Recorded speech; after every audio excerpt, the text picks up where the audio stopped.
And good morning. Welcome. It is 8:45 on your Friday. So glad to have you along with my friend Karen Onan. And she is from the East Central Regional Development Commission, but under a particular umbrella, the Regional Transportation Coordinating Council. See, I'm going to get this down. I'm going to be so sharp on this. You'll be able to test me, but give me at least a month, okay? Oh, I had a hard time with it, too. Oh, man. Again, it's these acronyms. I'm not super great at them. I finally figured out laugh out loud. I mean, it took me forever. LOL. Got it. Laugh out loud. I'm learning, slow but sure. But why Karen's in today, and we'll continue to be chatting. She was in with me last week talking about really what this is in the first place, the East Central Regional Development Commission in the first place, is there's so many people that really don't know what's going on, Karen. So has that been kind of an uphill battle since you've been there 3 years now? Well, you know, it isn't necessarily a place in an organization that you need to know about unless you need the help. Right. And so it's a good resource to know of if you're a small business or if you're looking to do something economically. You know, under the umbrella of the ECRDC, there's a whole lot going on in the office. And so the program that I'm working on is transportation because, of course, that's an economic issue. No doubt. And so the East Central Regional Transportation Coordinating Council has been put together through MnDOT, and these RTCCs are all over the state in different regions. The reason MnDOT wanted to put all of this together was to connect the state together in a big statewide transportation program. And there's a lot going on here right now. Right. And they all got started around the same time as we did in the East Central region around 2018. Now, down in the metropolitan area, there's TCAPS. It's a whole different, but it's the same premise as the RTCC, but they've kind of got things sort of figured out down there because they've got, you know, the Met Council and all their buses and all those people and everything. Right. But here we're so spread out, as all of greater Minnesota is spread out. How do we get people where they need to go, especially those people who are transportation disadvantaged? Okay. So that would be the seniors, the low income, developmentally disabled in any way. Those people need to get to where they need to go. So that's who we're focusing on. But when we help them, you look at this and it's going to help everybody. No doubt. So we have put together this advisory board. I'm going to step back a second here.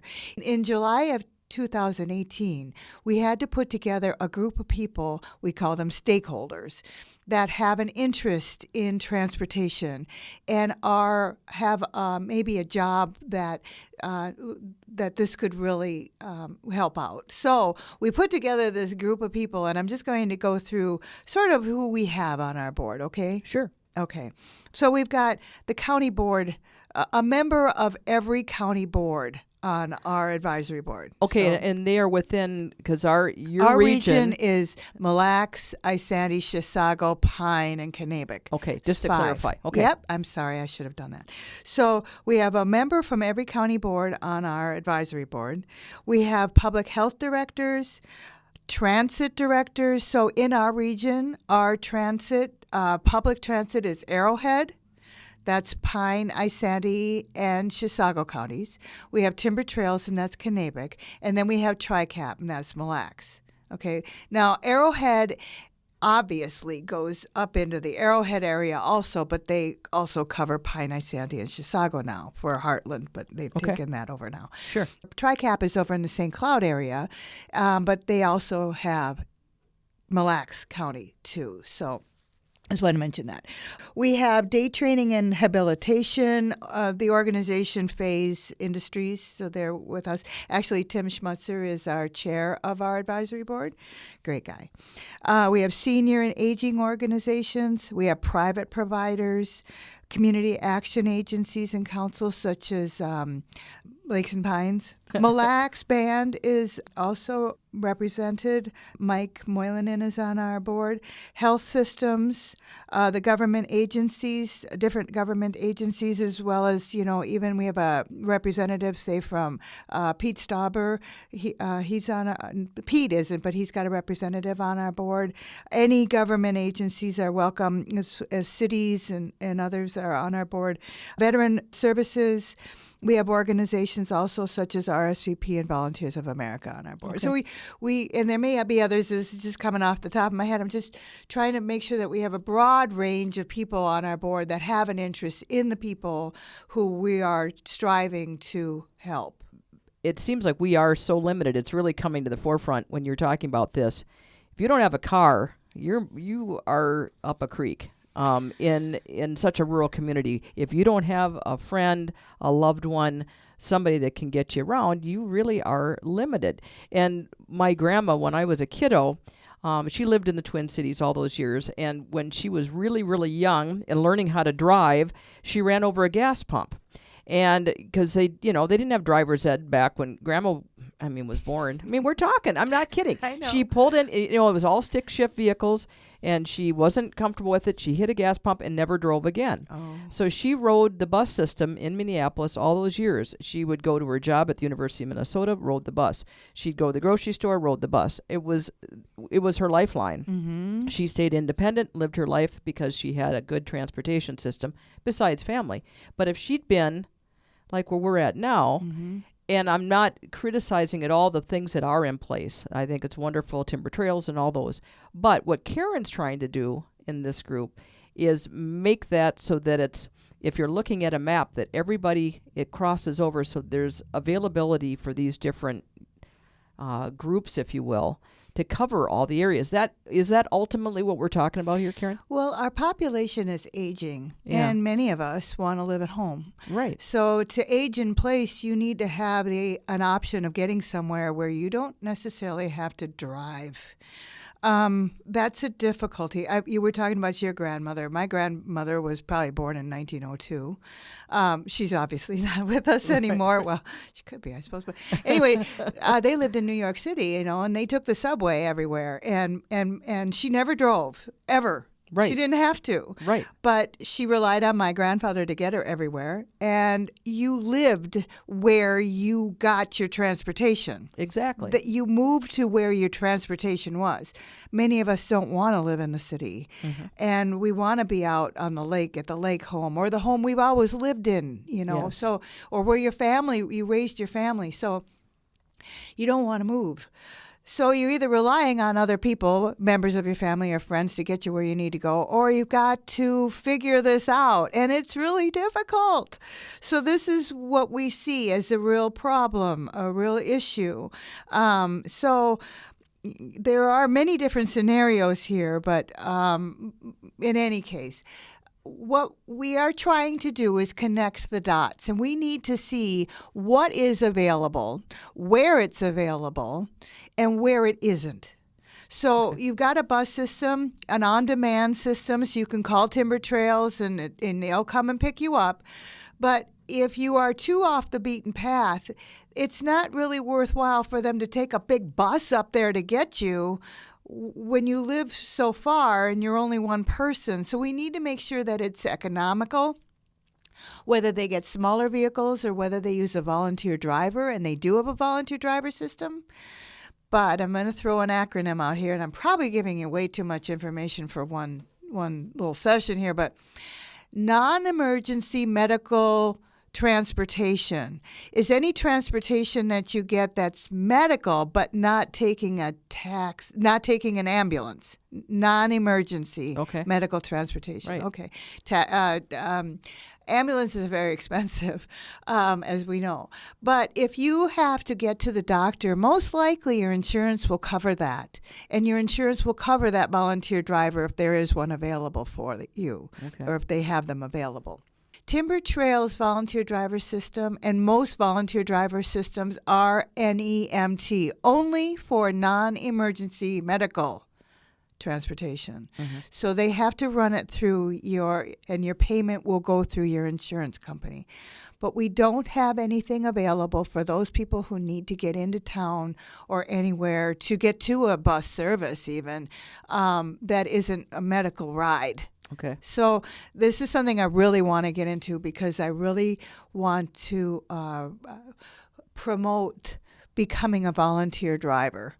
And as I stated, our public transit affiliates, the Timber Trails, TriCap, and Arrowhead all have volunteer driver programs that you can work for them and you will get paid, I shouldn't say paid, reimbursed your mileage when you do work for them. And they are very much in need of volunteer drivers. Okay. Stepping back again, I'll be out the door in a minute. There's something that MnDOT is working on, and it's called GIS, Geographic Information System. And what that is it's a mapping program. It's way over my pay grade. But these people will take the information that they get from the public service providers and map out these routes on a map so that we can see where Timber Trails goes, where TriCap goes, where Arrowhead goes, but not just seeing where they go, but where they are not. So we can find the gaps. And when we know the gaps, and I'm a very visual, I'm an art teacher, right? And when we can see these gaps, we can figure out where we need to fill them, whether it can be maybe stretching the public service provider out a little bit further to reach the other service provider. Right.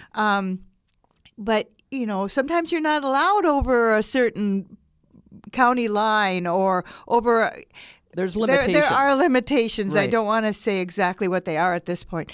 But so we may need those volunteer drivers that are going to be, because we don't have Lyft or Uber up here yet. Right. And that's a whole different system. But you have to have enough people that will, but you can become a Lyft driver up here. That's not a problem. That would be great if you want to do that. And I can help you with that too if you need that. But we don't have that. So volunteer drivers are very inexpensive and they can get you where you need to go, but we are trying to figure out a way to put together a volunteer driver program. We need more volunteers that are not NEMT volunteer drivers. They are not only for medical rides. Right. So we'll get into this further. I'm stepping over what I really wanted to talk about today. So, as I said, we want to reduce the gaps that we have. I also want to mention to you, just off topic a second, if not really, but sort of, if you want to get in touch with me and if you have any questions or if there's anything I can help you with, if there's any topics that you'd like us to discuss here on the show, please give me a call or email me. There's a few different things I want if you want to get a piece of paper. The phone number to reach me at is 320-679-4065, extension 32. You can leave me a message because I don't work in the office all the time. Or you can email me at Karen, Karen, Onan, Onan, at ecrdc.org, or you can go on the ecrdc.org website. There's information there. If you go on to the Regional Transportation tab, you can go on there and you'll find a lot more information about what we're doing with the RTCC. And you'll also find out where other RTCCs are. There are links on there. And so we're all over the place, and we are all trying to do the same thing in our own way that works best for our region. I just wanted to mention that moving forward, I would like to let you all know that I will be bringing in some of the folks that run these transportation programs, so you'll have a chance to hear from them. So I will be bringing in Helen Piper from Timber Trails, Brandon Nermi from Arrowhead, and I will be bringing someone in from TriCap. They are going through a change, so I'm not sure who who it will be, but it will be somebody who has information that will be able to talk to you about what's going on in that region or that area over there on the St. Cloud area, Mille Lacs County. So Okay, sounds good, Karen. thank you. A pleasure. We will catch up here probably a couple Fridays from now. Sounds good, Robin. All right. Thank you very much. You bet. Have a great day.